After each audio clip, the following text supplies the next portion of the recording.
Bendito el Eterno, el uno y lo único, que no hay nada excepto Él. Bendito sea su nombre y shalom a todos. Espero que la hermosura de este día no sirva de interferencia para ustedes. Está soplando un viento exquisito y hay, ruidos ambientales, pero para mí no son ruidos, son sonidos agradables casi todos. Nuestra compañera de viaje en esta semana es la Parashá Noaj, de la que voy a tratar uno de los aspectos para mí más importantes y no descuiden los demás aspectos de esta Parashá. Hay muchos aspectos que han sido controversiales a través de las generaciones. Antes quisiera agradecer a los que se han tomado el tiempo para poner sus comentarios. Han sido comentarios hermosos, favorables, y si no lo fueran también los agradecería. Agradezco la crítica de igual manera y no le tengo miedo a una opinión diferente. Pero en este caso ha sido todo positivo, ha sido muy bonito. Se lo agradezco a Luis Rodríguez y a Rivka Márquez, que me han expresado en palabras muy bonitas su agradecimiento y me han hecho manifiesto que ha sido provechoso para ellos el tiempo que he empleado en estos comentarios. Les agradezco, les deseo muchas bendiciones, que continúen estudiando conmigo y sin mí, que continúen estudiando Torah. Mi propósito es ayudar a aquellos que Hashem ponga en el camino y ayudar a enriquecer a todas las personas que puedan interactuar con estos comentarios. No tengo afán de fama ni ninguna otra intención. Algunos hacen dinero con esto y si viene, pues bienvenido sea, pero mi intención es traer luz por este medio, dado que uno tiene que vivir de acuerdo a los tiempos. Estos son los tiempos de la tecnología, de la internet, pues hay que hacer uso de ellos. Entonces, regresando a la Parashá Noaj, nuestra compañera de viaje. El Eterno siempre nos da una compañera de viaje de acuerdo a la necesidad de cada momento. Pueden estar seguros de que cada día la porción que le corresponde es la porción que necesita. Ese es el equipaje necesario para ese día. Bien, Noaj significa descanso. Los padres de Noaj previeron que Noaj traería descanso. ¿Cómo pudieron hacerlo? Debido a la cercanía. Acuérdense que en el tiempo y espiritualmente estaban más cercanos al momento de la creación.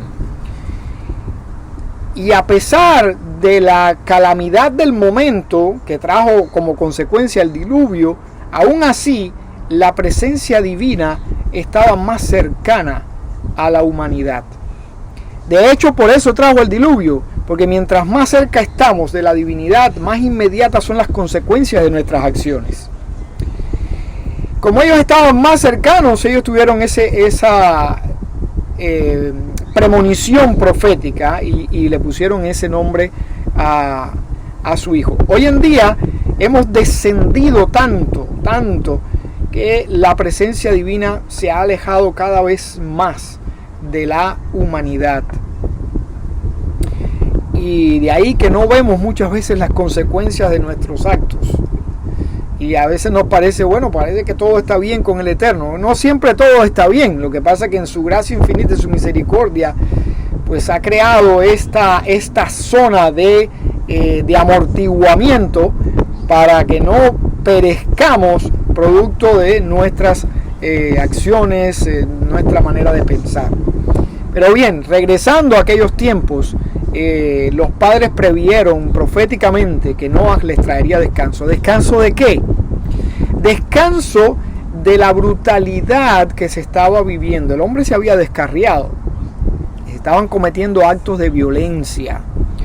La Torá dice que la tierra se llenó de robo y violencia. Y esas dos palabras juntas, esas dos ideas juntas, se dicen en hebreo jamás, como el nombre del grupo terrorista. Yo sé que en árabe significa otra cosa, pero miren eso, en hebreo Jamás, exactamente así, jamás significa robo y violencia, un estado de brutalidad. Y la humanidad se había sumido tanto en eso que los padres previeron que este hijo les traería descanso. No solamente descanso en ese sentido, también porque en Noah, ellos previeron que Noah desarrollaría, y fue así, desarrollaría técnicas agrícolas que les permitirían obtener el sustento más fácilmente. Acuérdense que el Eterno había dictado la sentencia: con el sudor de tu frente comerás el pan cada día. Entonces ellos previeron que esa fatiga diaria se aliviaría con el trabajo de Noah.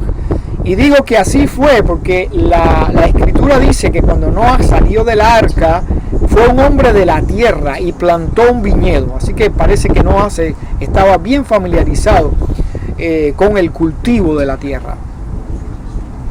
Por otro lado,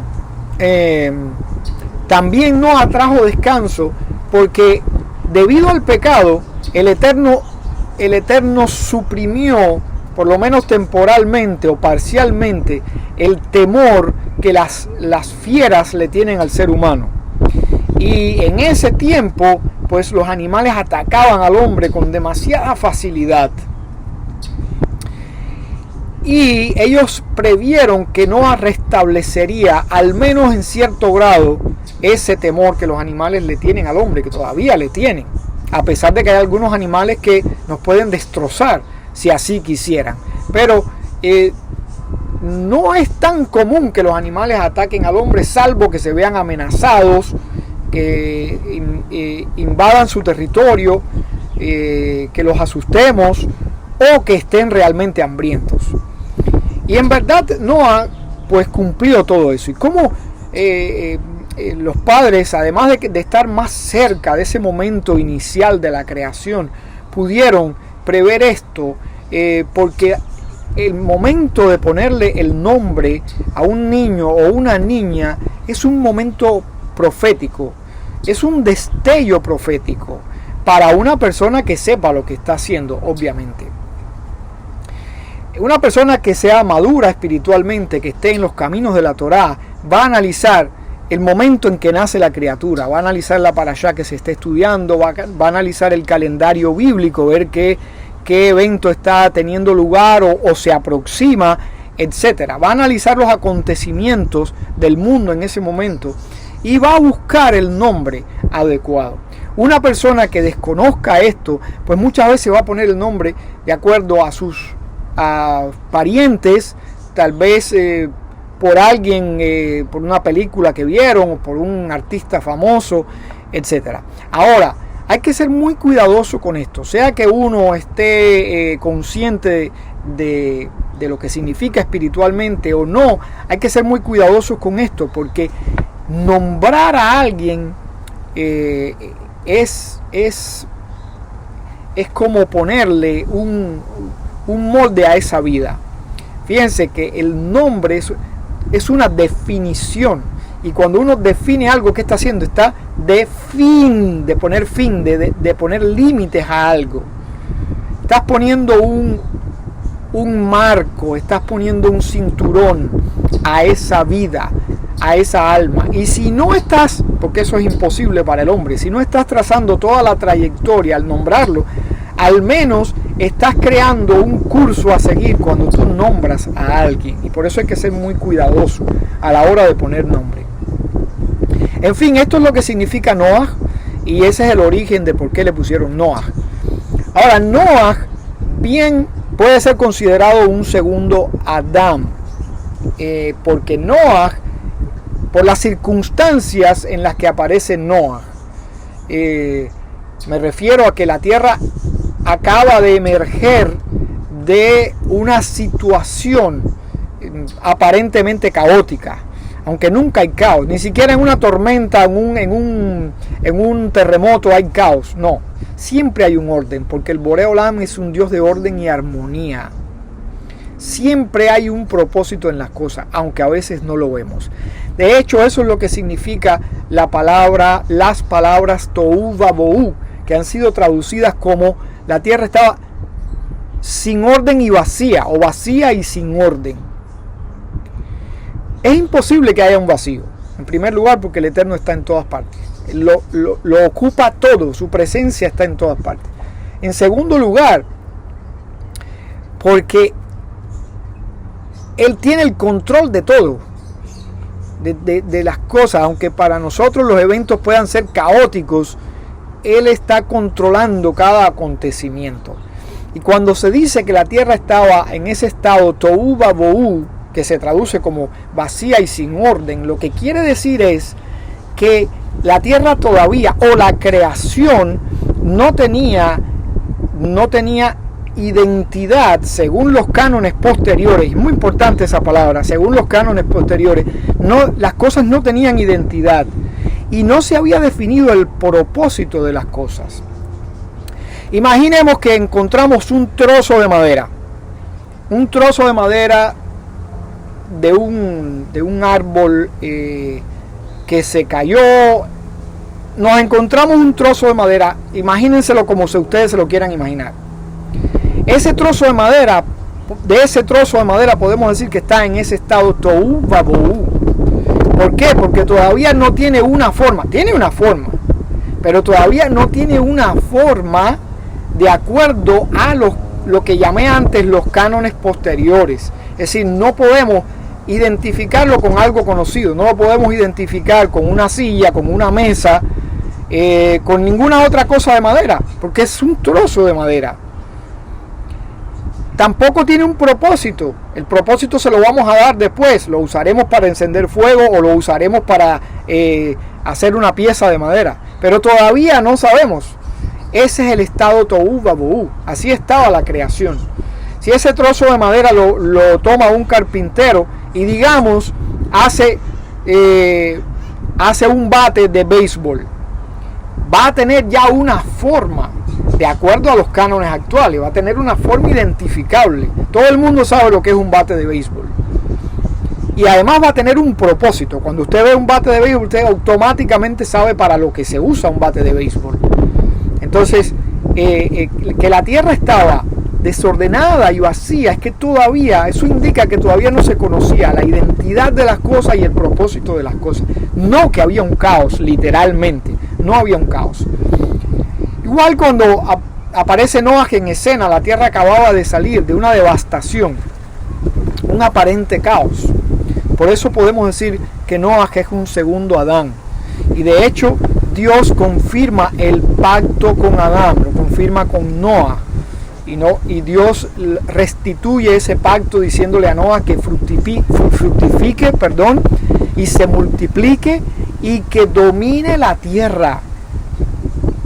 Fíjense, lo está equiparando con Adán, le está dando la función que le dio al primer hombre. Fructifícate, multiplícate y domina la tierra.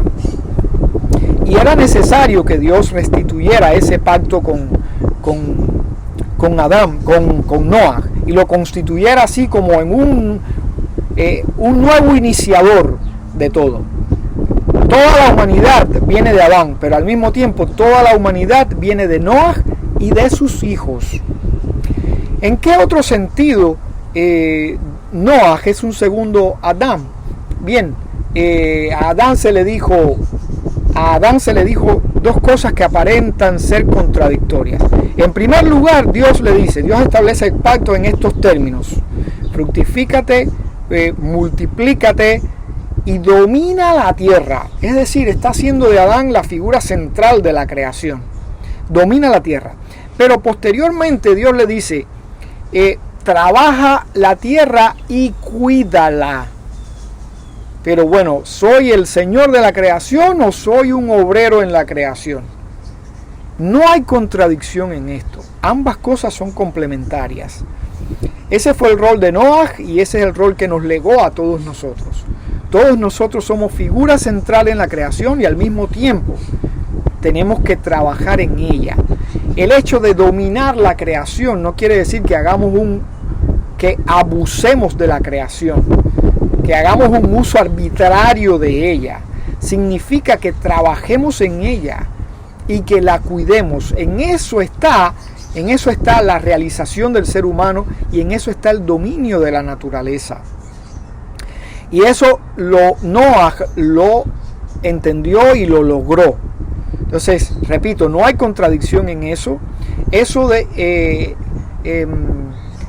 algo que tipificó a Noah y es algo que nos debe caracterizar a nosotros también. Todos nosotros tenemos que entender estas dos fases del hombre. Cada uno de nosotros es un elemento esencial en la creación, pero no significa que podamos hacer y deshacer a nuestro antojo. Significa que tenemos que entender la creación, funcionar de acuerdo a las leyes del Creador y hacer un uso moderado de ella. Eso es dominar la creación. Para eso Hashem nos puso en este ambiente, para que trabajemos en él, lo cuidemos y lo completemos. A Rabbi Akiva, alguien le preguntó que si Dios quería al hombre circuncidado, ¿por qué no lo hizo circuncidado? Rabbi Akiva le dijo, no, porque nosotros tenemos la misión de completar la creación. Es lo mismo con el pan. Dios nos da el trigo, nosotros tenemos que hacer el pan. Claro, la intención original iba un poco más allá de eso. Era algo más espiritual que físico, pero eso se tradujo después en un aspecto físico. Y es así como completamos la obra del Boré Olam. Noah construye el arca. Este es el segundo aspecto que quería debatir en este comentario. La construcción del arca. ¿Qué significa la construcción del arca? Dios puede proveer salvación de muchas maneras. Dios podía haber salvado a Noah y a su familia de otra forma. Sin embargo, le ordena que construya el arca. Y eso significa, trayéndolo a nuestra realidad, que no estamos en esta situación de enfrentar un diluvio, ni mucho menos. Pero eso se traduce en nuestra realidad diaria, en que nosotros tenemos que crear la vasija, el recipiente para recibir la bendición. Dios tiene muchos canales, pero Él nos ha dado esa tarea, como mismo le dio a Noah la tarea de construir el arca para obrar la salvación. Dios iba a obrar la salvación, pero le dijo, construye el arca. Asimismo, el Boré Olam nos dice, construye el recipiente, construye para darte. Dios tiene el deseo de bendecir, de dar, de ayudar, de salvar, pero quiere que tú participes, que no te quedes como un elemento pasivo, espectador mirando lo que ocurre, sino que te involucres, que participes en producir ese evento. Al final, eso también es obra del Creador, pero Él ha decidido que tú tomes parte en esto, como si tú fueras coautor de lo que Él está haciendo. Esto es algo muy interesante. He tomado notas porque es un tema muy profundo y no quiero saltar nada. Frecuentemente cuando toco este tema hablo de esto, de crear un recipiente, de establecer un canal para que fluya la energía divina. Cuando hablo de energía, aquí tenemos que ser muy, pero muy cuidadosos, porque esto se puede entender de una manera diferente. Cuando se habla de energía, cuando se habla de una actitud positiva, no estoy intentando transmitir el mensaje que vemos, por ejemplo, en el libro El Secreto, de que hay que visualizar las cosas para que se materialicen. Hay que lanzar esa energía, y por eso hago la asociación. Hay que lanzar esa energía al universo para que regrese a nosotros. Y no es que esté mal la idea, pero no quiero que se confunda una cosa con la otra. Y quiero clarificar esto en la medida que me sea posible, porque este tema de la energía puede traer confusión. El Eterno es y valga la asociación, esto es para que lo podamos entender, porque no podemos describir al Eterno, no hay manera que sepamos qué es o cómo es. Usamos términos para acercarnos a comprenderlo, pero no porque podamos definirlo. El Eterno es energía, una energía pura, una irradiación constante, infinitamente pura. Esa irradiación, esa luz infinita que emana desde el ser divino, pasa por un proceso, porque nosotros no estamos aptos para interactuar con esa irradiación. Entonces esa irradiación pasa por un proceso. Esa irradiación es espiritual, no es física, es espiritual. Pero al pasar por este proceso de adecuación, adquiere aspectos físicos. Se va transformando en una energía física. Esa energía física es la que está atrapada en todas las formas que reconocemos a nuestro alrededor. Pero fíjense que si nosotros podemos, deshacemos a nivel atómico, deshacemos todas esas formas, se desata esa energía y vuelve a su estado anterior, a su estado de energía física. Voy a ponerles un ejemplo para que se entienda cómo es este proceso de transformación de la energía. Y estoy hablando de energía espiritual en su proceso de descenso de dimensiones superiores a nuestra dimensión, adquiere aspectos físicos. No pierde totalmente su aspecto espiritual, pero se reviste de fisicalidad. Eso es como, por ejemplo, la energía solar. La energía solar nosotros podemos transformarla, sea el calor o sea la luz del sol. En un panel fotovoltaico nosotros convertimos esa luz en energía eléctrica, o con otros dispositivos se puede colectar ese calor de la energía solar y se puede convertir en energía eléctrica. También la energía eólica, la energía del viento, se puede convertir en energía eléctrica. Pero fíjense que esa energía eléctrica que producimos a partir del calor de la energía solar o de la luz, podemos volverla a convertir en luz o en calor. Porque la energía eléctrica la pasamos por una resistencia y produce calor. O podemos producir luz con ella. Igual la energía eólica, la energía del viento, es la energía del movimiento. Usamos una turbina y la convertimos en electricidad, pero esa electricidad la podemos volver a convertir en movimiento, en un motor eléctrico. En fin, la energía se puede transformar. Entonces, cuando nosotros también somos parte del proceso de la energía. Cuando nosotros hablamos o cuando nosotros hacemos algo, nosotros estamos liberando energía. O incluso cuando pensamos, nosotros estamos liberando energía. Ahora, cuando liberamos energía, la estamos desatando. Esa acción, esa palabra o ese pensamiento que liberó esa energía hace que ella recupere en alguna medida, se revista de su espiritualidad. Y a eso algunos lo llaman crear seres espirituales. Nuestras acciones pueden engendrar seres espirituales que pueden favorecernos o pueden ser contrarios a nosotros. Y no es porque la naturaleza de esa energía sea buena o mala. Eso depende del movimiento que creemos con esa energía. Acuérdense que la creación tiene un balance, tiene una armonía. Es como una copa llena, una copa de vino llena, como la que usamos en Shabbat, que la llenamos hasta que se desborda. Como dice el Teilín 23, mi copa está rebosando. Es imposible zarandear una copa rebosante sin que desborde el vino. Entonces, el universo está en una armonía, en un balance perfecto. Cuando nosotros liberamos esa energía, creamos un movimiento, desbalanceamos eso en un sentido o en otro.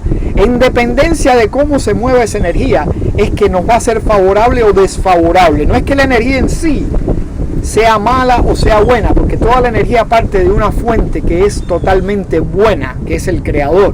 Entonces esa energía, cuando se reviste de esa espiritualidad que perdió parcialmente, no es ni mala ni buena, depende de en qué dirección se mueva. Por ejemplo, el viento es bueno, pero si el viento sopla detrás de un barco de velas, es favorable porque lo está impulsando, pero si sopla en contra, pues va a ser difícil la navegación. Asimismo, estas energías que liberamos pueden sernos contrarias o favorables, pero no es porque ella en sí sea mala o buena. La acción puede ser mala o buena, pero la energía que desprende en sí al recuperar su naturaleza no es ni mala ni buena. Lo que pasa es que como la acción no fue buena, el movimiento que le dio a esa energía va a hacer que no sea favorable o desfavorable. Es como la energía eléctrica, retomando el ejemplo de la energía eléctrica. La energía eléctrica no es ni mala ni buena. Si nosotros la usamos para cocinar, es buena. Si la usamos para enfriar la casa cuando hay calor, es buena. Pero si tocamos un cable de alto voltaje, no es buena porque nos va a electrocutar. Se depende de lo que hagamos. La energía no tiene esa categoría de ser buena o mala. Y de hecho, si vamos a categorizarla, tenemos que decir que es buena. Pero depende de cómo se mueva, va a resultarnos favorable o desfavorable. Entonces, en ese sentido, nuestras acciones pueden ser positivas o negativas, y es por eso que tenemos que ser cuidadosos en pensar lo bueno, en hablar de lo bueno y en hacer el bien, porque vamos a mover la energía a nuestro favor. Esa energía que liberamos, que se reviste de su espiritualidad, la vamos a mover a nuestro favor. No quiere decir que esté pensando aquí en que una actitud positiva, como dicen algunos, una actitud positiva va a hacer que te cures, o muchos ejemplos que se pudieran poner. No me estoy enmarcando en eso, aunque eso no es malo, tener una actitud positiva no es malo, pero no estoy hablando de eso, estoy hablando de ser consecuentes con el bien, de ser consecuentes, de cuidar lo que pensamos, de cuidar lo que hablamos, de tratar de emanar una energía que se mueva en la dirección correcta. ¿Y cuál es la dirección correcta? La que indica la Torá. Esa es la única dirección correcta. Entonces, cuando nosotros desbordamos esa energía positiva, va a hacer que las cosas fluyan a nuestro favor. Y que fluyan a nuestro favor no quiere decir que se cumpla lo que nosotros queremos, porque puede que nosotros estemos queriendo algo que no sea bueno para nosotros. Ni quiere decir que sea inmediato, porque acuérdense que vivimos en una dimensión donde las consecuencias de nuestras acciones no siempre son inmediatas, y eso es parte de la misericordia del Creador. Mientras más subimos en las dimensiones espirituales, más inmediatez hay la ley de causa y efecto. Es prácticamente una al reverso de la otra, pero en esta dimensión hay un tiempo de gracia, hay una zona de yo le he llamado una zona de amortiguamiento, y es una misericordia del Eterno. Ahora, lo que sí está claro es que sea más cercano en el tiempo o más lejano, o incluso en el efecto que se produce, si esa energía se va a mover a favor y en contra de nosotros. Y esta es una lección que aprendemos de esta parashá Noaj. Construye el arca, construye el recipiente. Cuando tú emites esa energía en la dirección de la Torá, cuando tú fabricas ese recipiente, cuando tú liberas esa energía, tú estás activando el canal, estás desencadenando la divinidad, la fuerza de la divinidad. Y eso, cuando creas ese recipiente, es como crear un vacío. ¿Y qué hace el vacío? Pues tiene que llenarse inmediatamente. Es como el cajón de aire, lo que le llaman el cajón de aire, que va detrás de un auto. Cuando uno va circulando en un auto, va creando un vacío. No existe el vacío, pero bueno, es una manera de llamarlo. Va creando un vacío que se llena automáticamente del aire circundante. Algunos ciclistas en mi país aprovechaban eso y rodaban detrás de los vehículos grandes para que ese aire que intenta llenar el vacío lo arrastrara. Bueno, así cuando uno emite esa energía, crea ese recipiente, que es, digamos, ese vacío, y eso va a mover, eso va a canalizar la irradiación divina, va a llenar ese vacío, por así decir, ese recipiente, y va a impulsar esa energía que emitiste, y va a regresar a ti, como dice en el libro de Eclesiastés: echa tu pan sobre las aguas, que al cabo del tiempo volverá a ti multiplicado, engrandecido. Así que espero que esta lección de Noah sea una lección bien aprendida para todos nosotros, y pongamos manos a la obra en construir nuestra arca. Shalom.